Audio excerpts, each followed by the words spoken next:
Good morning. आप सबका Hindi class में स्वागत है। बच्चों, चूहे तो आप सबने देखे ही होंगे। अपने पैने नुकीले दांतों से हर चीज कुतर जाते हैं। आपको पता है चूहों का सबसे बड़ा शत्रु कौन है? बिल्ली। बिल्ली की म्याऊं म्याऊं की आवाज सुनते ही सारे के सारे चूहे अपने बिल में छुप जाते हैं। चूहे तो बिल्ली के चित्र से ही डर जाते हैं। क्या आपको पता था? नहीं ना? तो आइए इसी कहानी को आज हम नाटक के रूप में पढ़ते हैं। भाग चूहे भाग। तो आइए नाटक शुरू करते हैं। नाटक को करने वाले हैं दो बच्चे। पात्र मतलब कलाकार। और नाटक के लिए इन्हें किस किस सामान की ज़रूरत होगी? वह है दो मुखौटे, एक नन्हे चूहे का और दूसरा बड़े चूहे का, एक पेंसिल, एक ड्राइंग बोर्ड, एक चार्ट पेपर। मुखौटे मतलब नकली चेहरे जो कि कार्डबोर्ड से या किसी भी कागज़ से या और किसी अन्य चीज़ से बना करके अपने असली चेहरे पर पहने जाते हैं। नाटक शुरू हो जाता है। एक बच्चा नन्हे चूहे का मुखौटा पहने drawing board, chart paper, pencil पकड़े हुए मंच पर आता है। वह ड्राइंग बोर्ड को दीवार के सहारे टिकाता है, उस पर चार्ट पेपर लगाता है, बैठकर पेंसिल को अपने गाल के पास सटाकर कुछ सोचने की मुद्रा बनाता है। सटाकर का मतलब होता है चिपकाकर या अड़ाकर, और मुद्रा उसे कहते हैं जो चेहरे पर अलग अलग भाव आते हैं, अलग अलग आकृतियाँ बनती हैं, उसे हम क्या कहते हैं? मुद्रा। तभी नन्हा चूहा स्वयं से बात बोलते हुए कहता है, किसकी आकृति बनाऊं? बड़े चूहे का मुखौटा पहने दूसरे बच्चे का प्रवेश। बड़ा चूहा धमकाते हुए, अरे ओ नन्हे, ला यह पेंसिल मुझे दे। धमकाते मतलब धमकी देते हुए कहता है। नन्हा चूहा बोलता है, नहीं बड़े भैया, पहले मुझे इससे एक चित्र बनाने दो।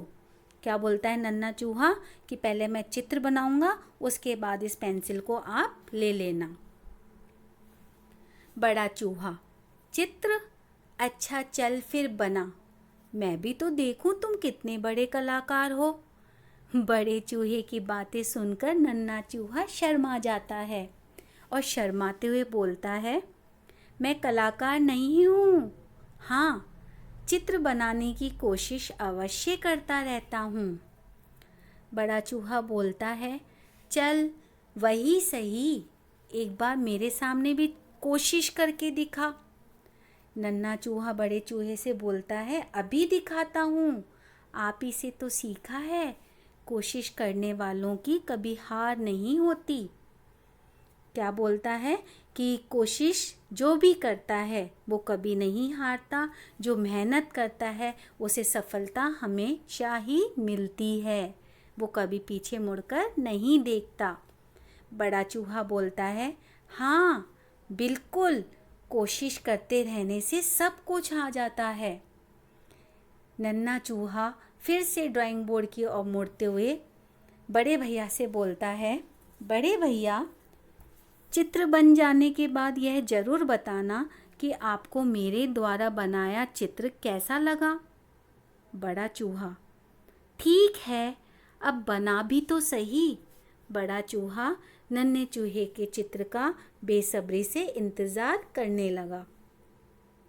नन्हा चूहा फिर से चार्ट पेपर पर पेंसिल फेरते हुए बड़े भैया से बोलता है, यदि मैं यह पेंसिल आपको दे देता तो आप इसका क्या करते?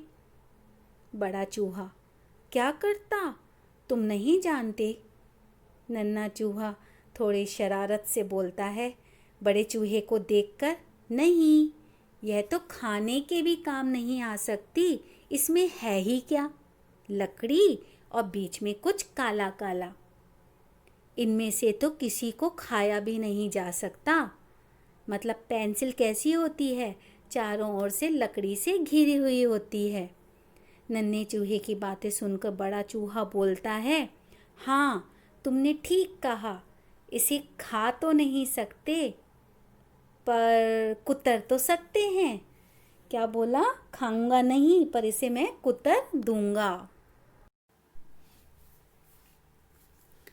मैं इसे कुतरूंगा। तुझे पता नहीं क्या, अपने दांत पैने और छोटे रखने के लिए हमें हमेशा कुछ ना कुछ कुतरना होता है। चूहों के दांत इतने पैने और नुकीले कैसे होते हैं कि उन्हें जो भी चीज़ मिलती है, चाहे वो अच्छी हो चाहे बुरी, उसे कुतर ही डालते हैं और कुतर कुतर के उनके दांत पैने और छोटे हो जाते हैं। नन्हा चूहा, मैं आपकी ज़रूरत को समझ सकता हूँ, बस पहले मैं चित्र बना लूँ। बड़ा चूहा, ठीक है तुम चित्र बना लो, इसके बाद मैं तुम्हारी पेंसिल को कुतर कर चूरा चूरा कर दूंगा।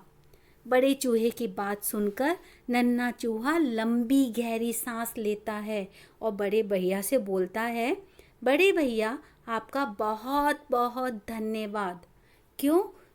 क्योंकि अच्छा हुआ बड़े भैया ने पहले पेंसिल नहीं ली, वरना मैं चित्र कैसे बनाता। उसने चार्ट पेपर पर एक बड़ा गोला और उसके अंदर 3 छोटे छोटे गोले बना दिए। बड़ा चूहा, यह तो तुमने एक थाली में 3 लड्डू बना दिए। नन्हा चूहा बोलता है, आप कहते हैं तो इन्हें लड्डू ही नाम दे देते हैं। नन्हे चूहे ने बड़े गोले के नीचे एक और बड़ा गोला बनाया। बड़ा चूहा उसको देखकर बोलता है, अरे यह तो सेब हैं। नन्हा चूहा उनकी बात सुनकर बोलता है, हाँ इसे सेब कह लेते हैं। मतलब कोई भी जब हम चित्र बनाते हैं और वो पूरा नहीं होता तो हम देखकर अंदाज़ा लगाते हैं, ये शायद फूल बनेगा, कमल का फूल बनेगा, नहीं नहीं नहीं ये तो गुलाब का फूल बनेगा, नहीं ये आँख है। इस तरह बहुत सारे अंदाजे हम लगाते जाते हैं। नन्हे चूहे ने नीचे वाले गोले में टेढ़े मेढ़े से 3 आकार बनाए। बड़ा चूहा देखकर बोलता है, अरे वाह ये तो ककड़ियाँ हैं, इन्हें देखकर तो मेरे मुंह में पानी आ रहा है। नन्हा चूहा, बड़े भैया क्या ये असली जैसी लग रही हैं? बड़े चूहे की बात सुनकर नन्हा चूहा खुश हो जाता है कि उसने बहुत सुंदर चित्र बनाया है और वह असली जैसा लग रहा है। बड़ा चूहा, हाँ भाई तुम जल्दी से इस चित्र को पूरा करो। नन्हा चूहा बोलता है, सब्र कीजिए बड़े भैया, सब्र का फल मीठा होता है। सब्र मतलब धैर्य, इंतज़ार, मतलब जल्दबाजी में सारे काम बिगड़ते हैं, इसलिए आराम से काम करना चाहिए और उसके लिए सब्र भी रखना पड़ता है। बड़ा चूहा चीखते हुए, अरे अरे अब तो तुम इसे बिल्ली की तरह बनाने लगे, खबरदार इस चित्र को पूरा किया तो। ऐसा क्यों बोला बड़ा चूहा? क्योंकि नन्हे चूहे ने ऊपर वाले गोले के ऊपर 2 छोटे तिकोने बना दिए। तिकोने होते हैं 3 रेखाएं जिसके 3 कोने निकले रहते हैं। नन्हा चूहा, बड़े भैया आप बिल्कुल फिक्र ना करें, यह तो एक चित्र है, मतलब चित्र से डरने की ज़रूरत नहीं है। नन्हा चूहा चित्र को पूरा करता गया। उसने ऊपर के गोले पर लंबी लंबी मूछें और मुंह बना दिया। उसको देखकर बड़ा चूहा डर जाता है और डर कर जोर से बोलता है, अरे बाप रे, यह तो बिल्कुल असली बिल्ली लग रही है, मुझे इससे कौन बचाएगा। और डर के मारे बड़ा चूहा अपने बिल में छिपने के लिए भाग खड़ा हुआ। तो ये नाटक हमारा यहीं पर समाप्त होता है। भाग चूहे भाग। धन्यवाद।